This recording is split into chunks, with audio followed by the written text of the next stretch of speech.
Friends, 'tis good to see you safe and well.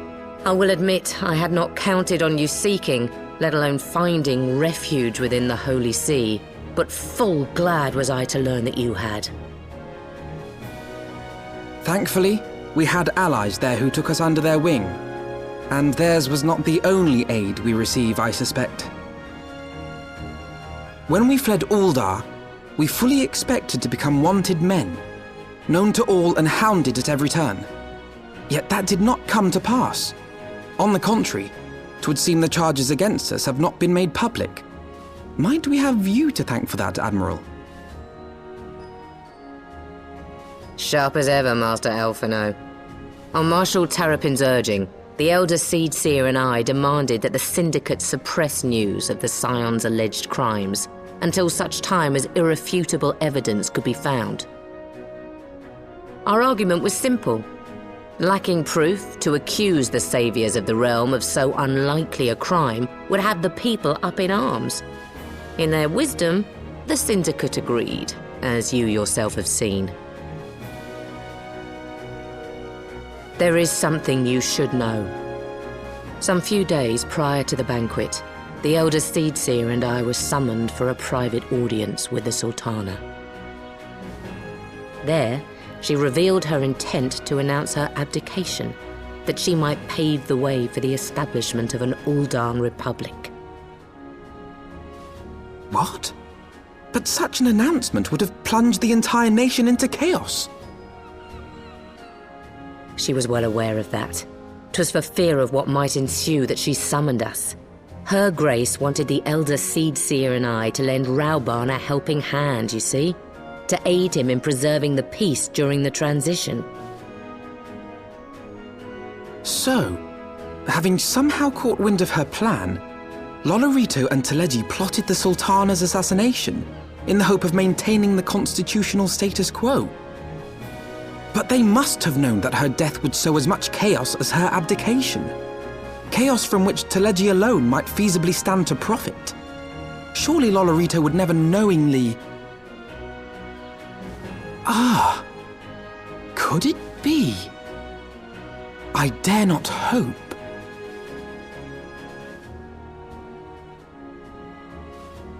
The Uldan authorities have yet to announce the Sultana's passing. To allay any suspicion that may arise from Her Grace's absence, they have issued a statement to the effect that she is presently convalescing from illness. Mayhap they're waiting for a fitting moment to break the news, or mayhap they know of some other reason to delay. Something else has been bothering me, Admiral. I was dismayed to learn that General Rauban is to be executed. Yet upon hearing the news, I could not help but wonder why he had been kept alive for so long. Pray mistake not my meaning. I am, of course, overjoyed that our friend still draws breath, and that he might yet be saved. But if his enemies truly wished to eliminate him, they could have done so immediately. I see no reason for this delay. Aye, you've struck upon an important point, Master Alphino. Following his capture, Rauban had been held in the Marasaja pit within Uldar. In recent days, however, he has reportedly been moved to an unknown location. Queerly, 'twas not the brass blades who spirited him away either, but a band of soldiers decked in blue. The Crystal Braves. Aye. If I read the winds aright, the arrangement between Lord Lolorito and the Braves has come under strain. At any rate, if we're to rescue Rauban, we'll have to find him first. And you'll be glad to hear that I have already entrusted the task to those best able to see it done. Our friends of Doma.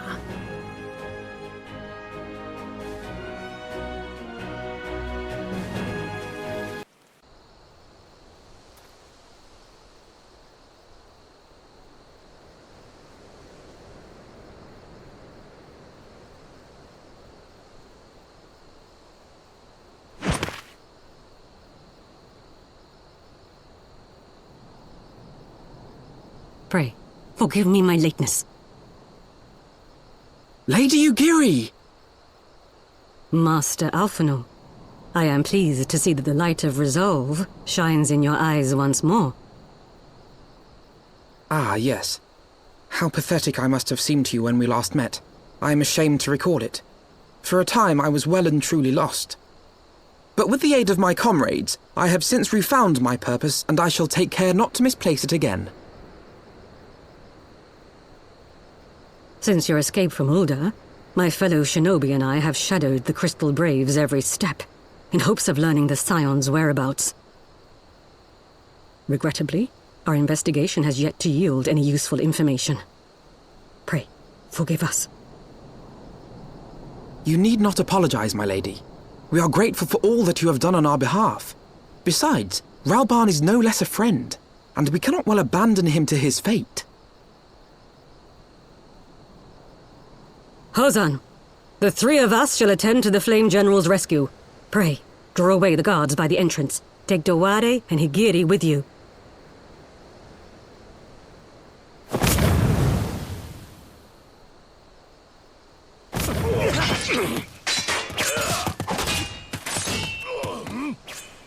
With me!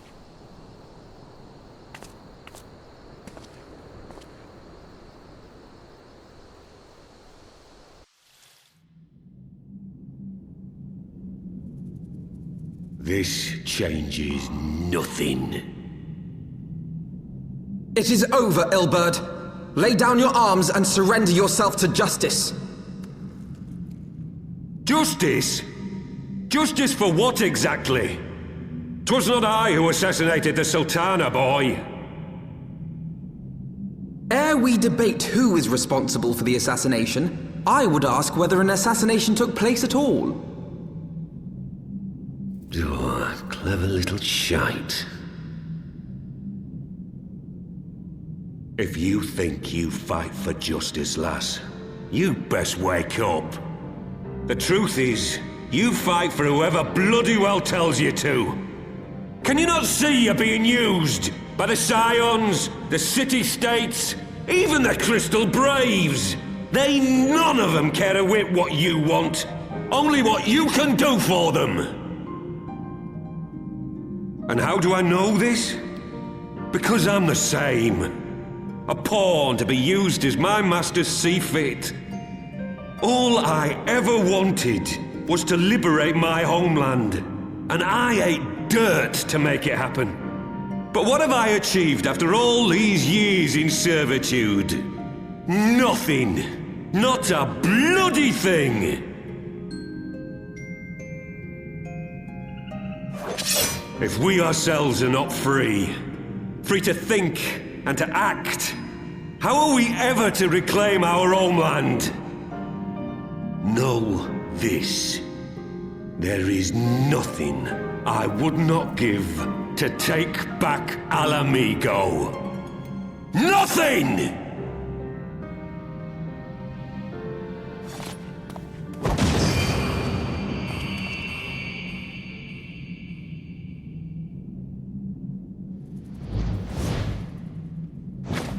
You'll not get away!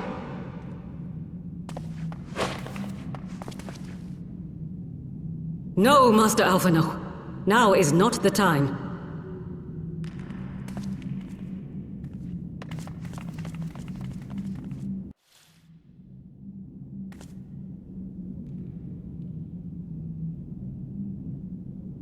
I'm but a cripple and a fool. And still you came for me. I'm in your debt. We are all of us fools of fate, General. But even fools have a part to play.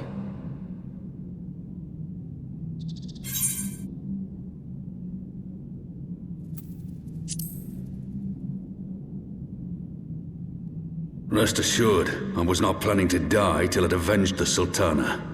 Still, your words are welcome, lass.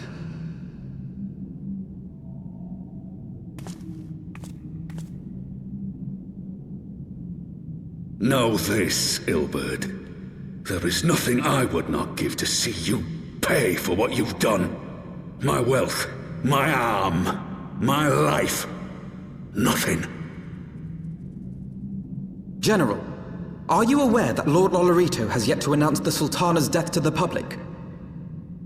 What? No. No, I was not aware of that, nor of anything else outside my cell. 'Tis passing strange, though. I assumed the bastard would make it known at the first opportunity, and set about tearing down the Sultanate. As did we all. And it is indeed strange that he did not. Strange, or perhaps revealing. Now, I have no conclusive proof, nor do I wish to give you false hope, but I have reason to believe that Her Grace may yet live. What? But how can that be? Forgive me, friends, but it is not safe here. Let us continue this conversation without...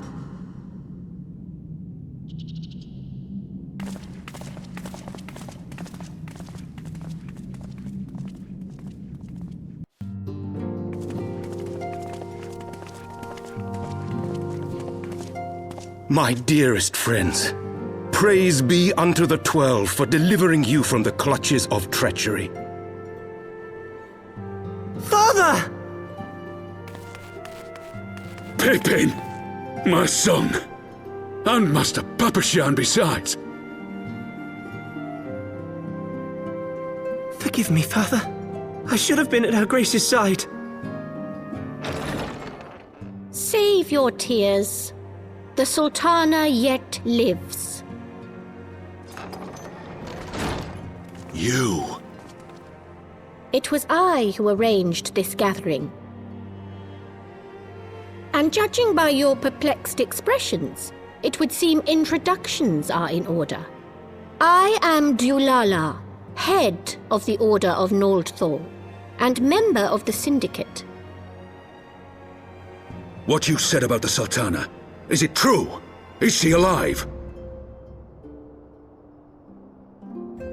Young lady, I understand you were with the Sultana when she drank from the poisoned goblet and collapsed. Would I be correct in assuming that you did not personally verify Her Grace's vital signs? Why ask when 'tis plain you know the answer? Calm yourself, General, and let me finish. The truth is not as you imagine it. You are all victims of a most ingenious ruse. A ruse conceived to eliminate the threat posed by Teleji Adeleji. 'Tis my belief that Teleji plotted the Sultana's assassination alone, but that Lolorito caught wind of his plot and exploited it to his own ends. He sought to manipulate you into eliminating Teleji for him, and you duly obliged. At one fell swoop, he removed his two foremost rivals, all the while remaining above suspicion. God strike me down for a fool. But the Sultana, how can it be that she lives? She lives because Lolorito willed it. Her own lady-in-waiting is but one of his many little birds. By her sleight of hand, the poison was switched for a less deadly draught before it could reach her mistress's lips. Some manner of sedative, perchance, of a potency sufficient to induce a slumber like unto death. Were I to guess, I would say Her Grace is being held somewhere, dreaming dreams of a brighter Uldar, even as we speak.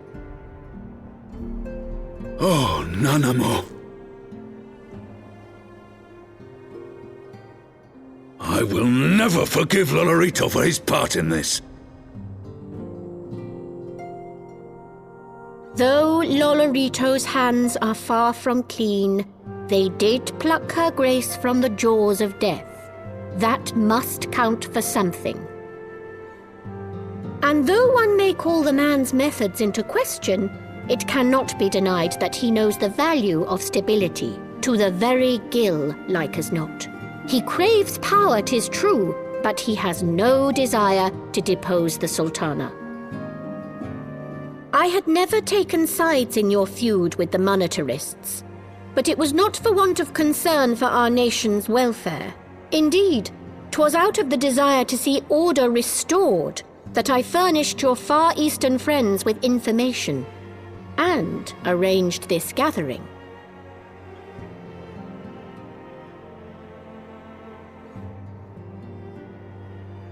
I hope you are ready to work, General, for there is much work to be done.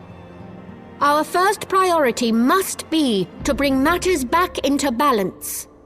Lest you forget Her Grace's words, the true wealth of Uldar lies in the health, happiness, and hopes of her people. As for the more worldly kind of wealth, I am content to let Lolorito help himself to whatever Teleji Adeleji left behind. You, meanwhile, must do that which you alone can do. Rescue Her Grace and take your place at her side once more, for her sake and that of our nation.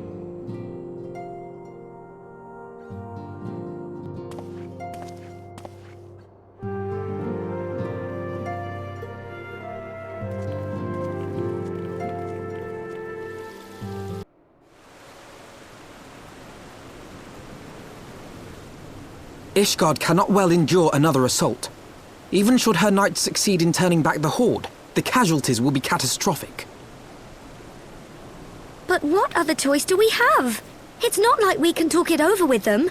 Dragons and men aren't exactly on speaking terms. With certain notable exceptions.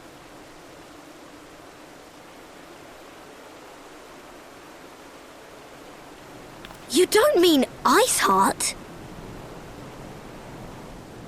When last you spoke with her, she lamented her crimes, did she not? Then there remains a sliver of hope. If we can persuade Iceheart to act as our intermediary, we may yet be able to convince Nidhogg to abandon his bloody course. If there is to be a meeting, I would accompany you. Estinian. Even with your intermediary, Nidhogg's blood rage may render him deaf to reason. However, the mere attempt may afford our forces precious time to prepare. Of course, you might also consider a more direct approach to ending this conflict. With the power of the Eye at my disposal, and the vaunted strength of the Warrior of Light, we could conceivably slay the beast outright. If we are to risk a face-to-face meeting with the Dread Worm, I for one would feel safer in the company of the Azure Dragoon. However, I should only turn to your lance if my words failed to find their mark. Is that clear? Perfectly. I shall assume that Iceheart enjoys similar diplomatic protection until instructed otherwise. A word of advice. Think carefully before divulging the particulars of this plan to Sir Emeric. 'Twould not do to have the Lord Commander accused of consorting with heretics. Indeed. I thank you for your counsel, Estinian. We shall be honored to have you with us. I am glad to be of service.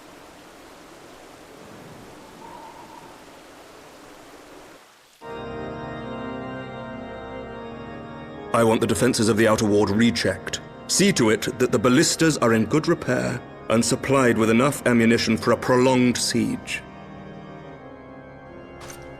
At once, my lord.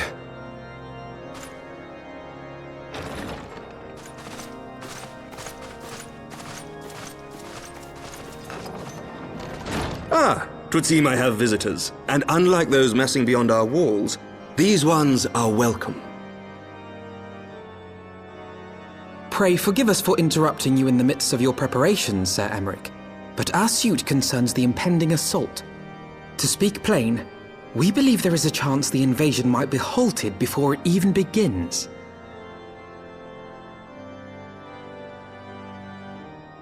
I can divulge little more at this time, but I must nevertheless request that you advise the Holy See to refrain from launching any preemptive sorties whilst we seek to put our plans in motion. I will gladly lend my support to any endeavor that could spare the blood of my countrymen, but I would know more of the cause you would have me champion. Will you not share aught of this mysterious undertaking? Know that I have offered my lance to aid in this endeavor.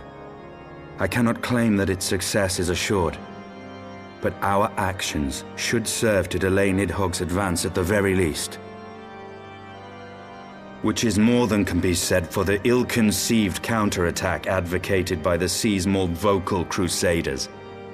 They offer glorious death, but little hope of victory. Aye. Their proposal does not inspire confidence. Our resources should rightly be spent shoring up the city's defenses. The Azure Dragoon and the Warrior of Light sallying forth together to face the dread worm Nidhogg.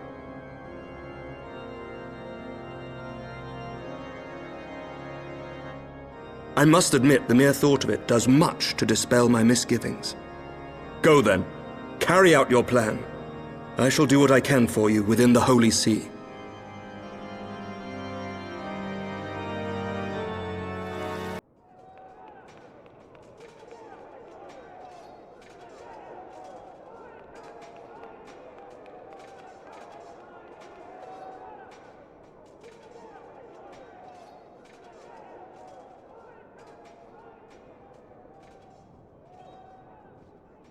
Such commotion.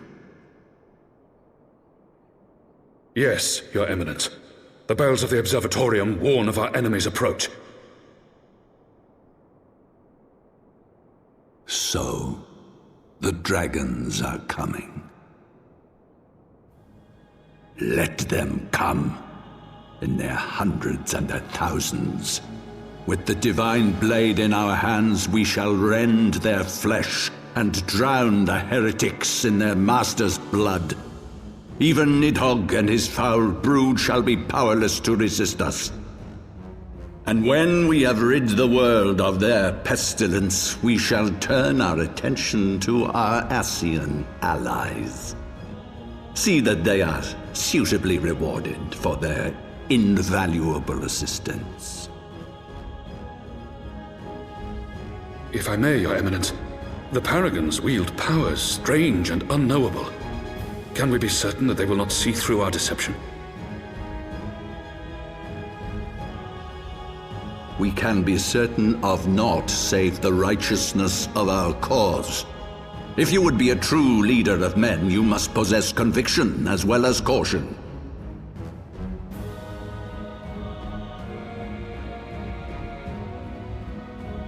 We seek to excise the root of an evil that has blighted us for 1,000 years.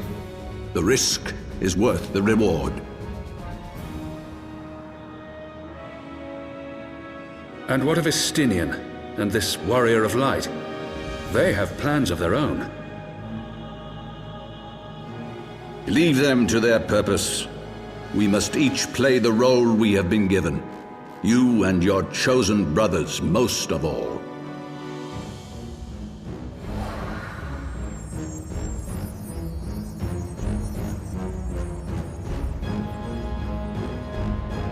For the glory of King Thordan.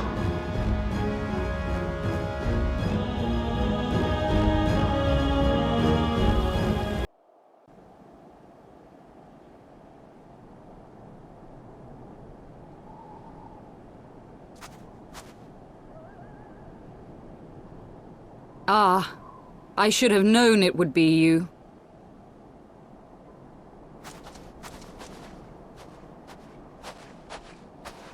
Word reached me of a struggle with a small but well-armed band of trespassers. Forgive my comrades their hostility. Few come here uninvited, and fewer still with good intent. Now, tell me why you are here.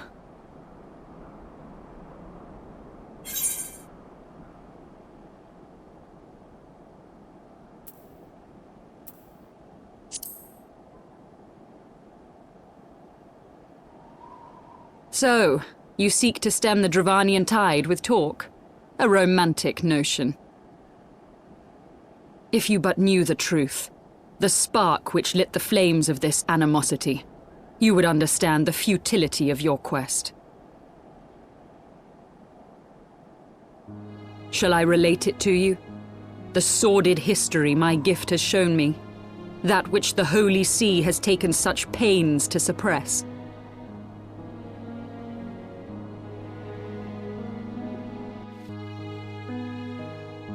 'Twas more than a millennium past when an Elezen tribe first sought to claim the lands of Kurthas as its home. Unfortunately for them, Kurthas was already home to dragonkind, and they were not inclined to make way for the invaders. Thus did a bloody war begin, a war which might well have rumbled on until one or the other side was exterminated, had it not been for the resolve of a single woman. That woman's name was Shiva. While those around her fought and died, she attempted to parley with the dragons, and in so doing discovered them to be possessed of profound intelligence and reason.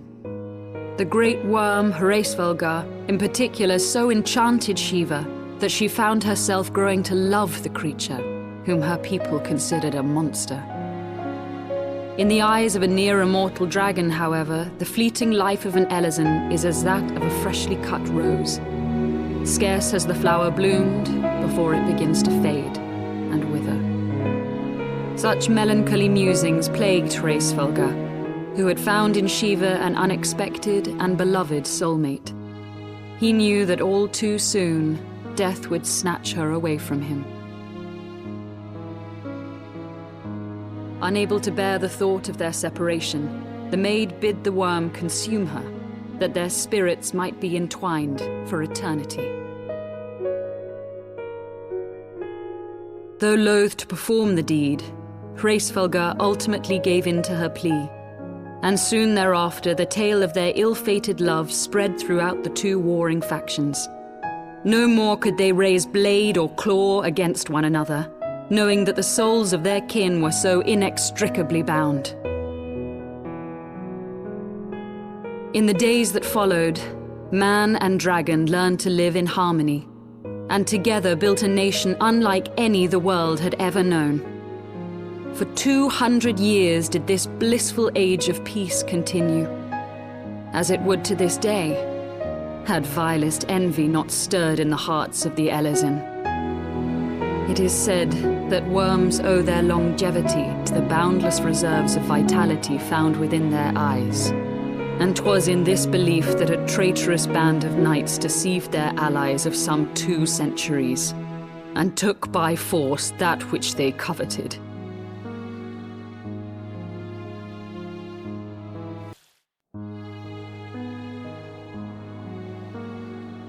Nidhogg, he who now stands poised to unleash his wormlings upon Ishgard, was the great dragon who lost an eye to Elezen treachery.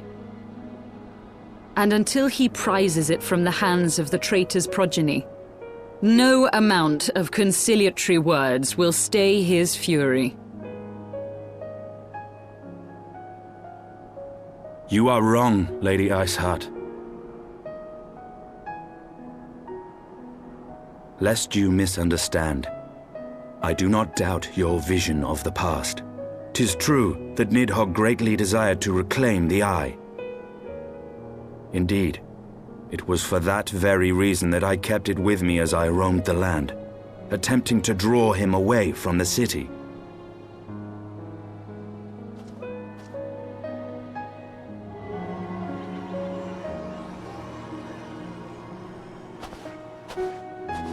Good gods! Until recently, Nidhogg seemed unable to resist its allure and pursued me relentlessly. Needless to say, that is no longer the case. Now, it would seem, he has fixed his attention on Ishgard itself, though he knows full well the Eye does not reside there.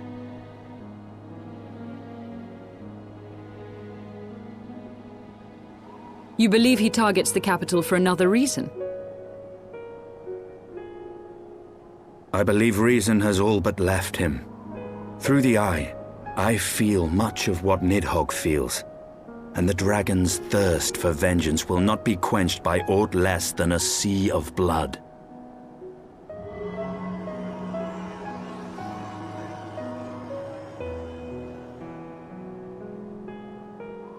If Nidhogg is indeed lost to reason, might we not seek an audience with Hraesvelgr instead? He has thus far shown no inclination to aid in the invasion of Ishgard, and may yet welcome our efforts to broker a peace. You still believe that a peaceable solution can be found? Very well. I will take you to him.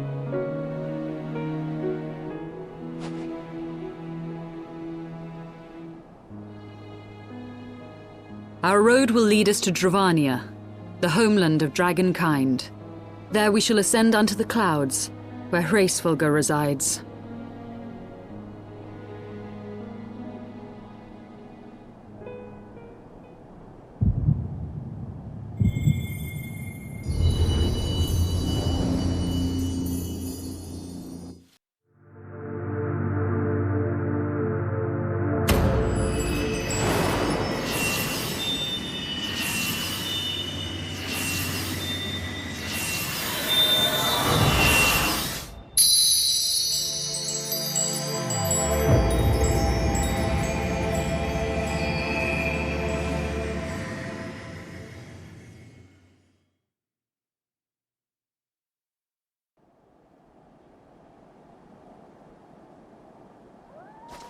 Is aught amiss, my friend?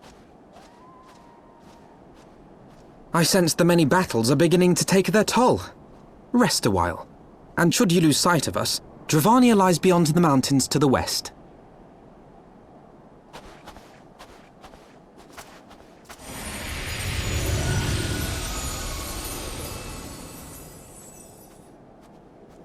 Curious. The vestiges of thy mistress's blessing are not as faint as once they were. Thy will to succeed grants thee unusual fortitude. But will it be enough?